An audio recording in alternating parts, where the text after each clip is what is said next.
The Vegrak arrived without warning, a fleet of jagged black ships cutting through the skies of New Avalon like obsidian knives.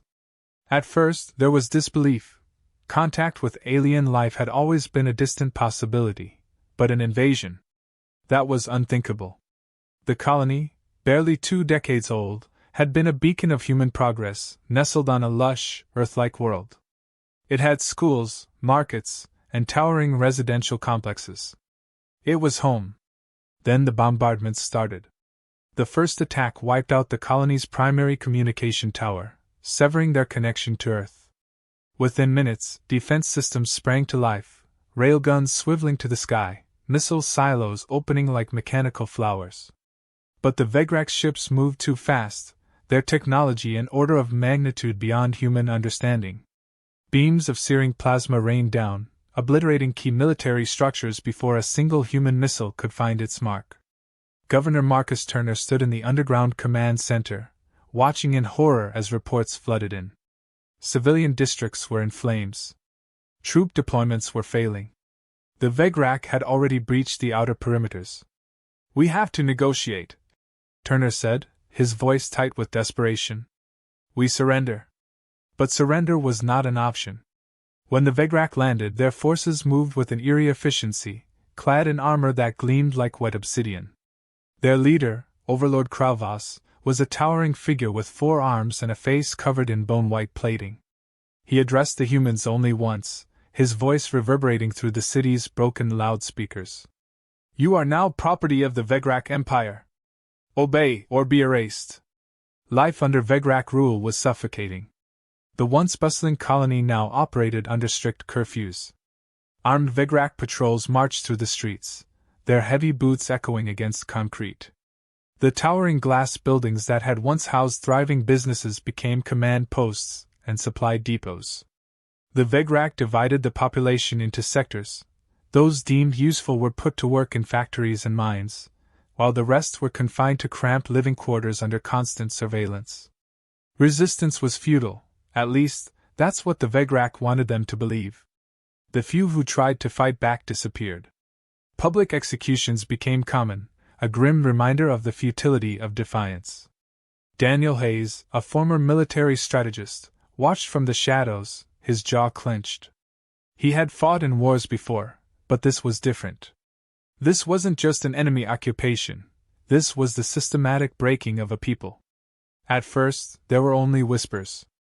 Someone had stolen weapons from a Vegrak armory. Supply transports were being sabotaged. Explosions rattled Vegrak outposts in the dead of night. A legend was born. The resistance, fractured and fearful, suddenly had something to believe in. They spoke of a man in a mask, a ghost who struck from the darkness and disappeared without a trace. He had no name, no known origin, just a cause. They called him Spectre. Overlord Kravas did not believe in ghosts. He believed in control, and this masked insurgent threatened that control. He ordered an immediate crackdown. Vegrak forces raided homes, interrogated civilians, and set brutal curfews. But the attacks didn't stop. If anything, they escalated. Supply lines were severed. Vegrak officers were found dead in their own command centers, their throats slit with precision. Kravas was not accustomed to fear, but this was something different. The humans were supposed to be weak. Yet here they were, rallying behind a single unknown warrior. And then, one night, as the Vegrak prepared another operation to smoke out the insurgents, a message appeared, burned into the steel walls of their central command post. "You conquered New Avalon. But you don't own it. You never will." It was then that Kravas realized the truth. The war wasn't over. It was just beginning. The Vegrak supply depot stood at the heart of their occupied territory, a fortress of steel and energy shields. Guard towers loomed over its perimeter, their plasma cannons sweeping the darkened streets. Inside, crates of weapons, rations, and fuel were stacked in neat rows, enough resources to sustain the Vegrak occupation indefinitely. It was impenetrable. Or so they thought. A lone figure crouched in the shadows, masked, clad in dark armor that blended with the night. He moved like a phantom, slipping past Vegrak patrols with practiced ease. Timing was everything.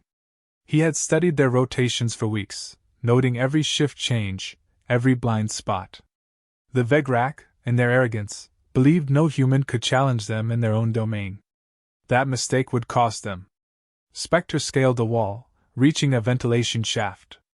He slid inside, crawling silently through the ducts until he reached the depot's main storage hall. Below, Vegrak soldiers patrolled between supply crates, their alien voices a low murmur. He counted 6. Too many to engage head-on. That wasn't his style. Instead, he reached into his belt, pulled out a small device, and pressed a button. Across the compound, near the eastern perimeter, a deafening explosion shook the walls. The Vegrak snapped to attention, barking orders, weapons raised. They didn't notice the masked man slipping from the vent, moving like a shadow. Spectre planted the charges in key locations: fuel reserves, weapon stacks, supply crates. By the time the Vegrak realized the diversion was a trick, he was already gone. The explosion that followed wasn't just destruction, it was a message. The Vegrak watched in horror as their depot erupted into flames, supplies vaporized in an instant. The ground quaked from the blast, sending debris raining down like a fiery storm. Their once impenetrable fortress was now a smoldering ruin. And somewhere in the distance, Spectre disappeared into the night. The story of the masked rebel spread like wildfire. Whispers turned into conversations, conversations into chants. The once broken people of New Avalon had hope again. They had a name to rally behind. Spectre. The Resistance, which had once been a collection of scattered, fearful survivors, now had a purpose. Inspired by his actions, they grew bolder. Supply raids became routine. Vegrak patrols started vanishing, their armor left behind as eerie trophies. But it wasn't just the humans who felt the shift. The Vegrak, for the first time, felt something they had never expected to feel on this backwater human colony. Fear. Kralvas slammed his fist against the command table, his 4 fingers curling into a fist. The room was silent, filled with high-ranking Vegrak officers who dared not speak. The explosion at the supply depot had been one thing. But now, even his own soldiers whispered about the human in the mask. "This Spectre is nothing more than an insect," Kralvas growled, his voice like grinding stone. "And insects are crushed." But he wasn't a fool. The masked human was not just some reckless insurgent, he was calculating, precise. Kralvas had led planetary campaigns before, but this was different. No brute force assault would solve this. So, he changed the game. The trap was simple. A staged attack on the human sectors, an easy target, barely defended. The Resistance would have no choice but to respond. And when they did, Spectre would reveal himself. The Vegrak set their plan into motion, marching toward the civilian zones with staged aggression, firing warning shots, destroying small buildings but leaving the humans alive. They needed bait, not corpses. And then, he appeared. From the rooftops, a single figure leapt down, landing in the street with unnatural grace. The masked man stood still for a moment, watching them. The Vegrak hesitated. He had never shown himself so openly before. Kralvas smiled. The ambush closed in. Dozens of Vegrak warriors emerged from the alleys, plasma rifles aimed. Spectre didn't run. He didn't fight. He simply raised his hands and surrendered. The Vegrak, for all their might, had expected anything but this. Daniel Hayes sat in chains, his wrists bound with Vegrak restraints that hummed with an energy far beyond human technology. The interrogation chamber was sterile, a stark contrast to the war-torn streets outside. Across from him, Overlord Kralvas loomed, forearms folded across his armored chest, his bone-plated face betraying no emotion. For hours, the Vegrak had questioned him, cycling through threats and intimidation. They had dragged in Resistance members, lined them up, executed them one by one, waiting for Daniel to break. He never did. "You are an anomaly," Kralvas said finally, his voice slow and deliberate. "Humans do not fight like this. They cower. They submit." Daniel smirked, leaning back as much as his bindings allowed. "Funny, That's not what your supply depot said. Kralvas' fingers twitched, the only sign of frustration. You believe yourself untouchable because you hide behind shadows and tricks. But now you are here, in my hands, nothing more than flesh and bone. Daniel met his gaze with unwavering confidence. That's where you're wrong. I'm not in your hands. I'm in your head. Silence filled the room. A long, heavy silence. Kralvas leaned forward, his plated face inches from Daniel's. You are either the bravest human I have encountered, he said, voice low, or the most foolish. Daniel shrugged. Why not both?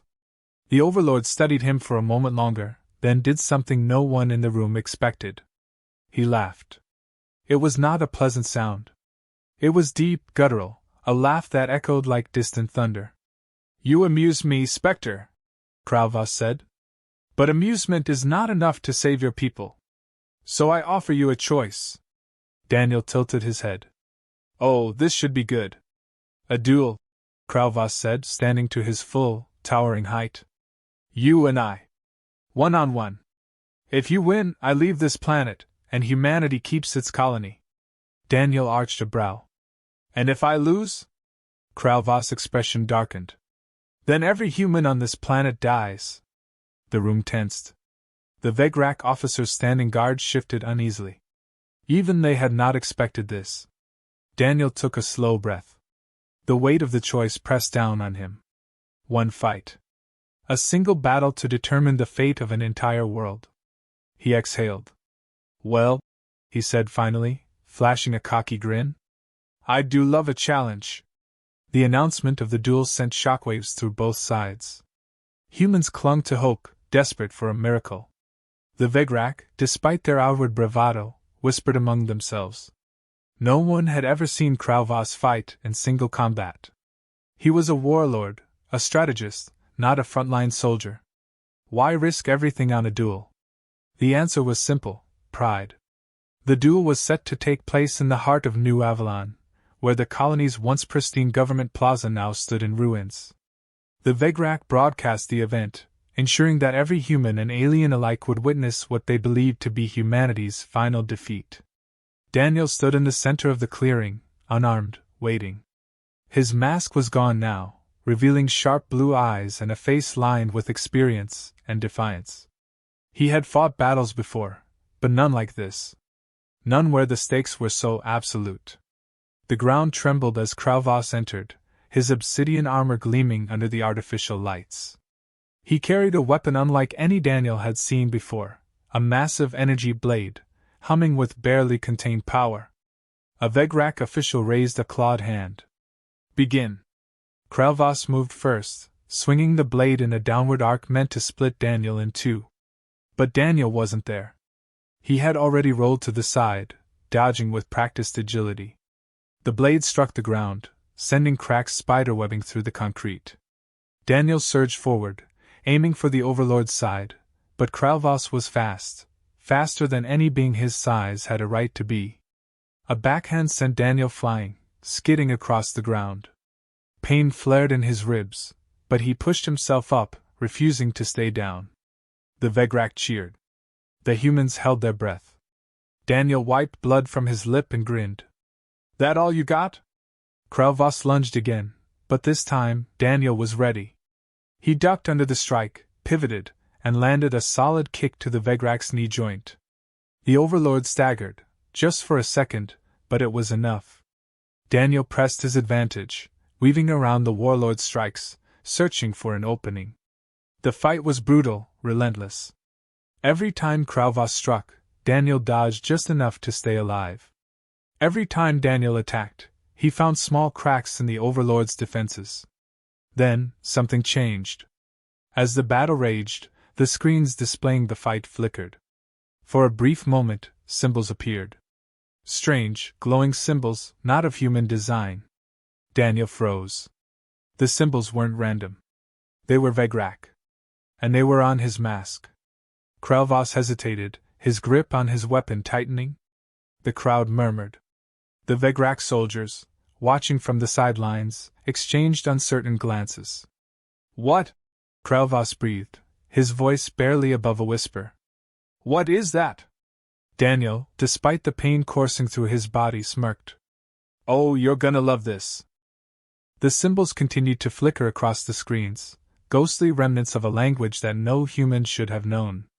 They pulsed with an eerie glow, reflecting off Daniel's face as he stood, battered but grinning, before the mighty Kralvas.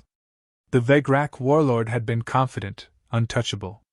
But now he was afraid. Kralvas stepped back, his massive frame tensing. "Where did you get that?" he demanded, his voice low, almost uncertain.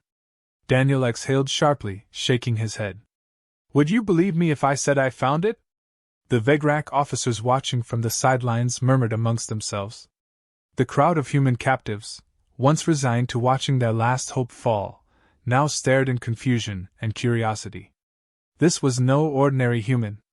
The symbols glowed again, pulsing in time with Daniel's heartbeat. Then, as if responding to some unseen command, his mask, Spectre's mask, materialized back over his face. Kralvas' 4 hands gripped his weapon tighter. "That mask is not human." Daniel rolled his shoulders. "Yeah. Figured that out."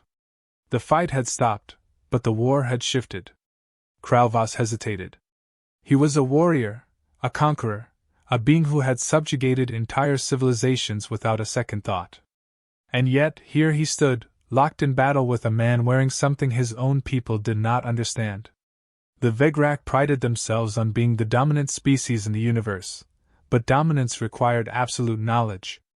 And what the mask represented, what it proved, was that they didn't know everything. Daniel could see the uncertainty creeping in. He could see the cracks forming, not just in Kralvas, but in the Vegrak as a whole. Time to widen them. Daniel took a slow step forward. "You think you're the first ones to come for us?" His voice carried across the ruins of New Avalon. "You think this is the first time humanity has faced extinction?" Silence. Daniel tapped the side of his mask, and suddenly, the flickering Vegrak symbols changed. Images flashed across the screens. Old battlefields. Ships that looked eerily similar to Vegrak warships but adorned with unfamiliar markings. And then, the final image, a massive Vegrak flag being burned. Kralvas inhaled sharply. "No," he whispered. Daniel tilted his head. "Oh, you recognize that, don't you?" The Vegrak officers shifted uneasily.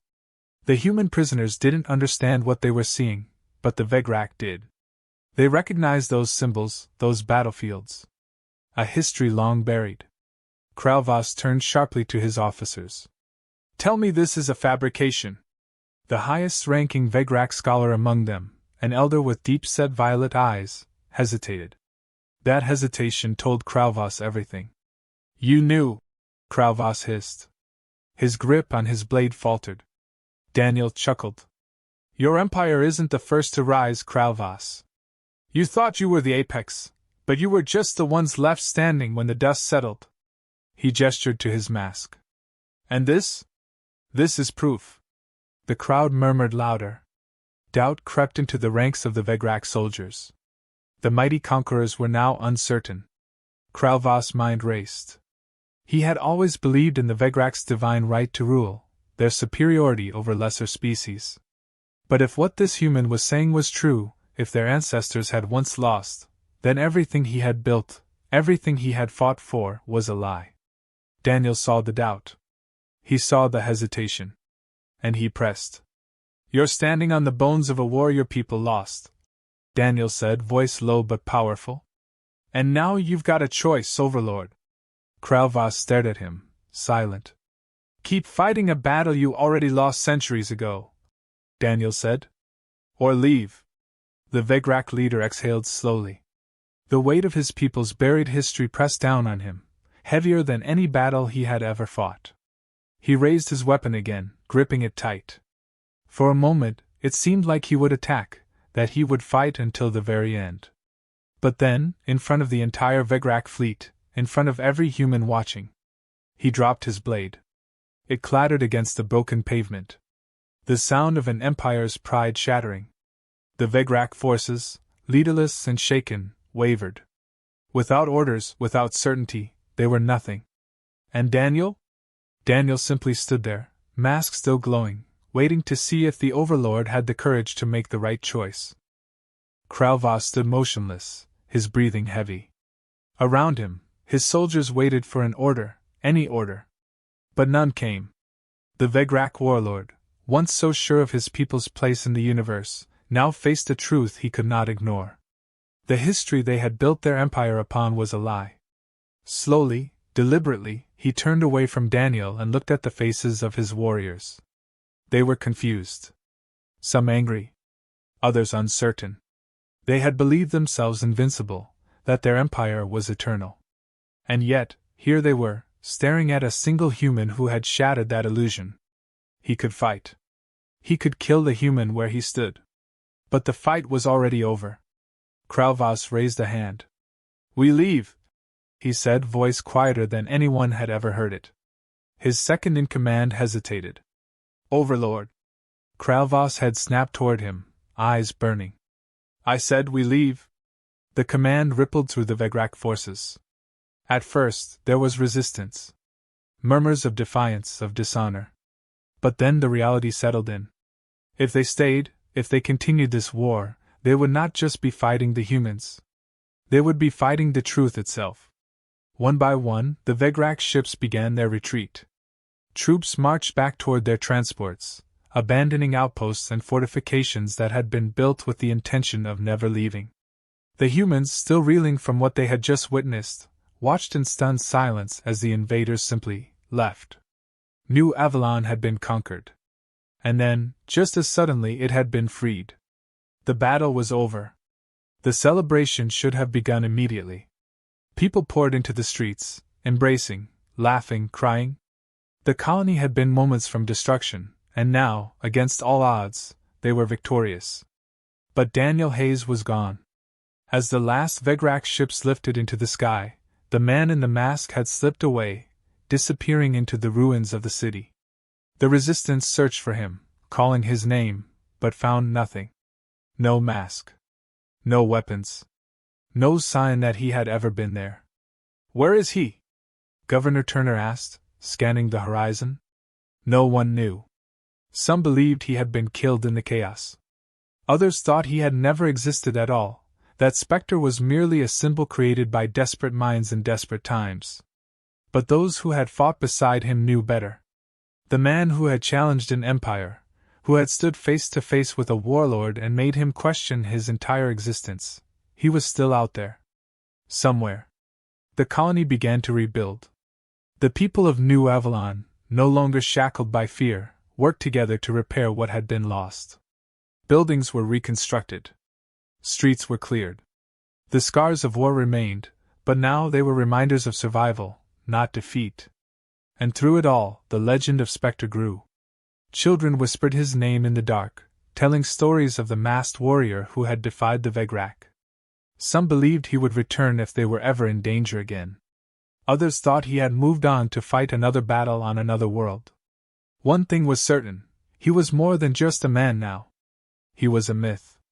Far beyond New Avalon, beyond the stars visible to the human eye, a figure stood on the edge of an unknown world, gazing up at a sky filled with possibilities. He had done what he needed to do. But there were always more battles to fight. More truths to uncover. And as long as there were tyrants in the universe who thought themselves untouchable, the man in the mask would be watching. Waiting. And when the time came, he would rise again,